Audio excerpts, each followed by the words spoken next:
Hi there, thank you for joining me today. I'm Father Patrick, and this is our podcast for college Catholics. Today we will be speaking with Father Richard, a good friend of mine and brother in our community of Miles Christi. He has been a priest of Miles Christi for 16 years, and his ordination anniversary is coming up, December 9th. So, Father Richard, it's great to have you with us. He will tell us how he found God's will regarding his vocation, and he'll give us some insights regarding the devotion to the Holy Eucharist. He's originally from Argentina. He has 4 siblings and 7 nieces and nephews. He holds degrees in philosophy and theology. He's been living during most of his priestly ministry in the U.S., first in Michigan and then in San Diego in California. And now he's chaplain of St. Elizabeth of Hungary at Aurora campus in downtown Denver. Father Richard loves to do spiritual direction for college students and enjoys going for walks in nature. Father Richard, how are you doing? Hello, doing well. It's a little cold out here in Denver. Today I went on my daily walk and it was 22 degrees Fahrenheit. Oh, that's chilly. It was intense. Wow. Well, but I've been looking at the website of the St. Elizabeth of Hungary. By the way, its liturgical feast is coming up in Thursday, so congratulations. Yeah, thank you. Thank you. And I looked at I'm the excited. church. Yeah, the church is really awesome, very nice. So I encourage everyone to look at the website and the pictures that are on Google Maps. St. Elizabeth of Hungary in Aurora, Denver, Colorado. Well, Father Richard, it's great to have you with us, and I would like you to tell us a little bit about the way, your story, basically, how it is that you grew in your faith and how you decided your vocation to the priesthood. How, to share with us and with everyone who's listening. I think that your insights would be very useful. How did it happen? Sure. So I grew up Catholic, and I went to a brother's school. So a school run by religious brothers, by the Marist brothers, founded by Marcelino Champagnat. And I went there K through 12. I was always so I always remember when I made my first communion, my mom told me, "Okay, now you had to go every Sunday to mass." And Wow. so I went every single Sunday except once when I was like 13. I rebelled one day and I didn't go to mass. But my mom played it really cool and didn't say anything. And then I started going again. So I That's missed awesome. one mass in my life. Um, Wow, that's so pretty impressive.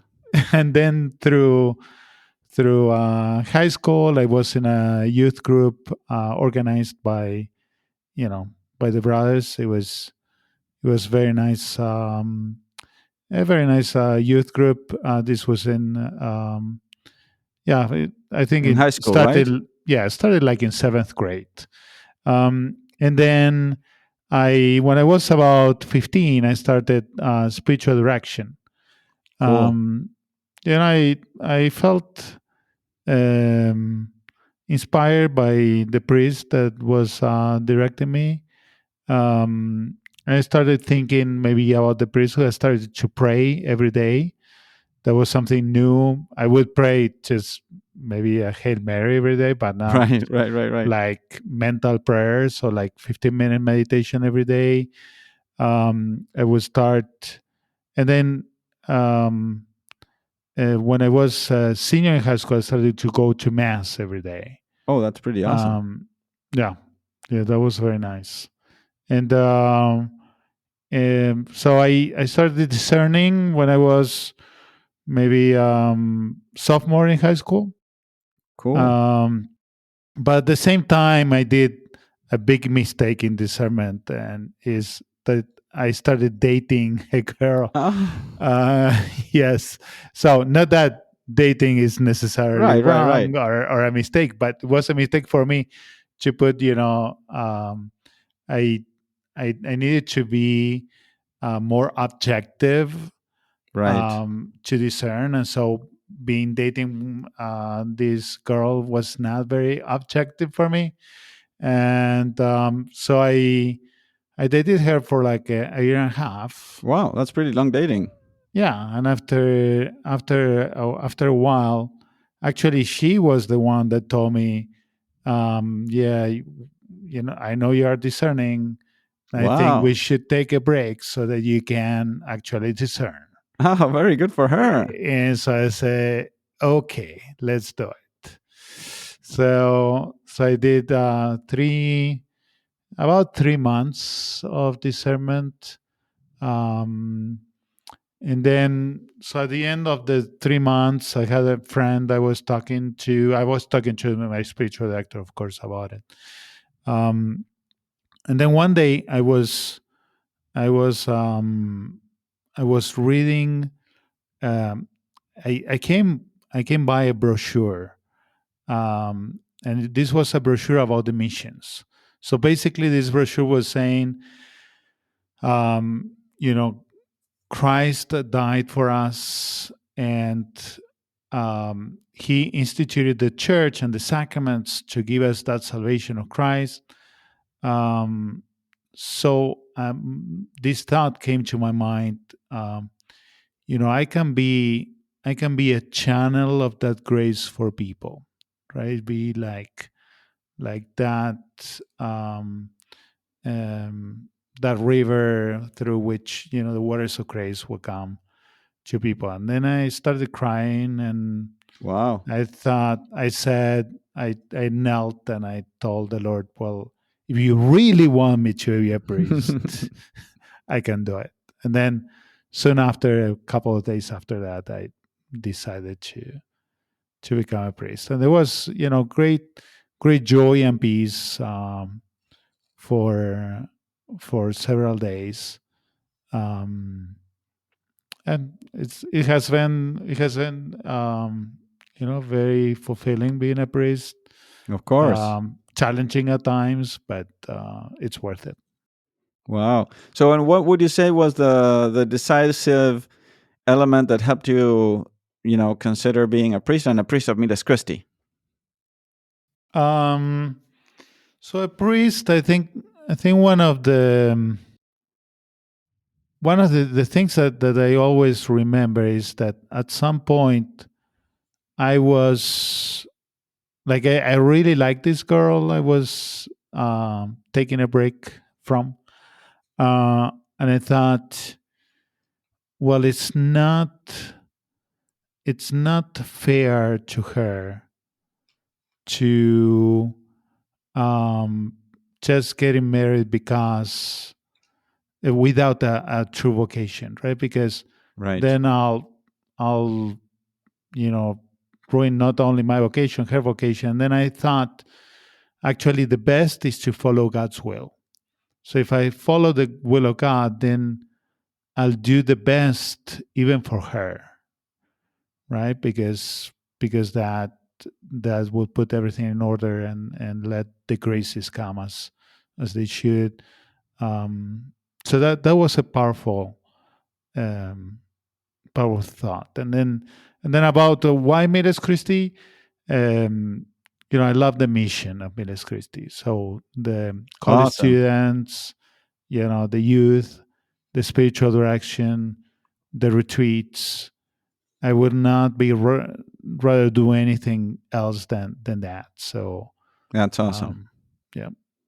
Very good. And suppose that many this podcast is for college students, but also young adults in general. Many of them are discerning, the vocation. Many of them will be probably married. Many of them might be called to religious life, consecrated life. To be sisters, consecrated women, or priests, or brothers. So, what advice would you give them? Of course, as a general advice, but what advice would you give in general to those who are listening, to help them discern the will of God in their life, and particularly their vocation in life? Um, I would say, don't be afraid. Whatever the Lord has prepared for you is a beautiful, wonderful, um, path filled with peace and joy. And the devil is gonna tell you that you're gonna be miserable, but that's not actually true, right? Wow.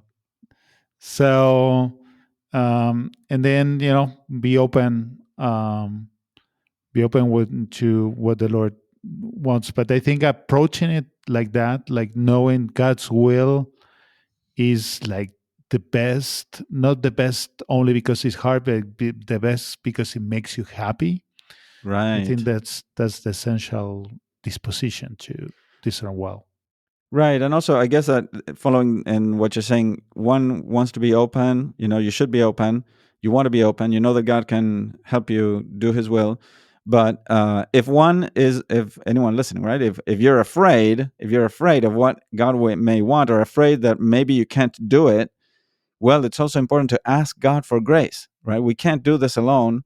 We always have to ask for grace, right? I don't know your what you experienced in your Right. priesthood, but I experienced many times. Without the grace of God, I wouldn't be here. I wouldn't have made the decision, and I wouldn't have persevered without the grace of God. Yes. This reminds me. So, since we are talking about vocation, when I was I was at the seminary for 13 years before I was ordained. So when I was about to be ordained, like 2 months before, I went to. I was freaking out. Mhm. Uh, I was. I was freaking out too, just for you to know, before being ordained. Help me! Am I gonna be a good priest? Right, That kind of thing. And so Bishop Quinn, who was one of my teachers at the seminary, said, "Oh, Brother Richard, aren't you excited? You are going to become a priest soon." And my face was, "Yay!" And then he kind of. said, "Yes." And then he said, "Don't worry, God never makes mistakes." Wow. And this reminded me at that moment of what Jesus says, it is I who have chosen you, not you who have chosen me, right? And it is the Lord who will give us the grace to do it. Absolutely, absolutely. So, and very good. Well, really, really inspiring everything that you're telling us. And I have been presenting in the previous episodes the truth about the Eucharist, some Eucharistic miracles, and how we should adore the Blessed Sacrament, and how Jesus talks to us from the Eucharist, how He's present there. So, what role do you think, or do you think that the Eucharist had in your discernment and your spiritual life before being a priest, and especially after being a priest?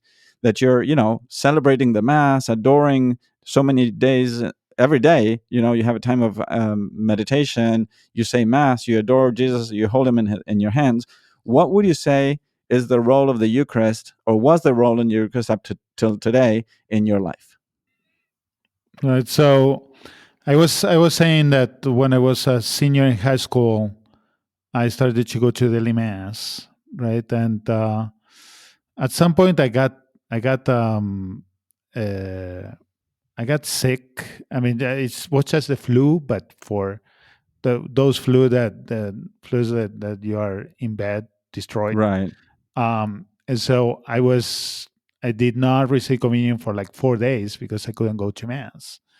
And then when I went back to mass, I was so excited. I was surprised to myself what's going on, right? But I didn't realize, but I had missed the Eucharist so much, right? So as a priest, saying mass every day, I can't even imagine not being able to say mass, right? Well, unless you're super sick or something, but other than that, um, the Eucharist is the center of our lives as priests, center of my life as a priest.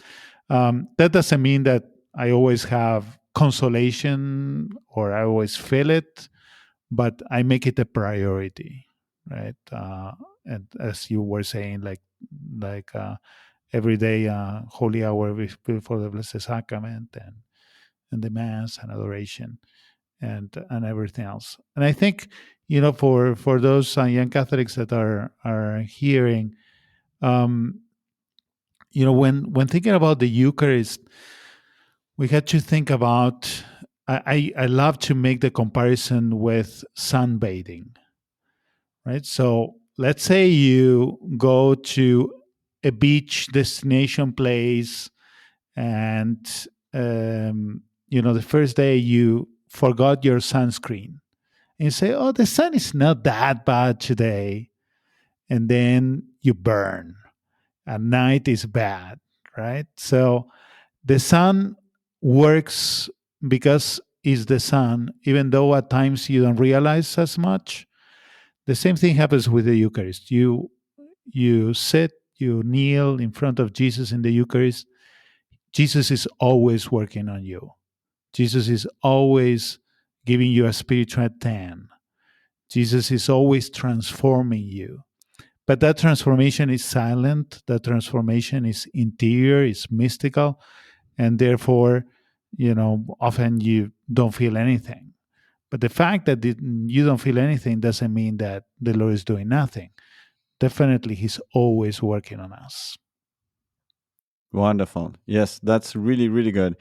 Very good. Well, and first of all, again, congratulations for your assignment there at the St. Elizabeth of Hungary, this campus ministry chapel, right? It's pretty amazing. You're working with so many college students there in Denver. So imagine that many there in the campus will listen to this episode and will want to know more about Father Richard and some fun fact in these days or months that you've been since August there, or any fun fact about your priesthood that is inspirational. What would you like to tell us? Fun facts. I have 2 or 3. So the first one is my first my first spiritual direction was with a Muslim girl.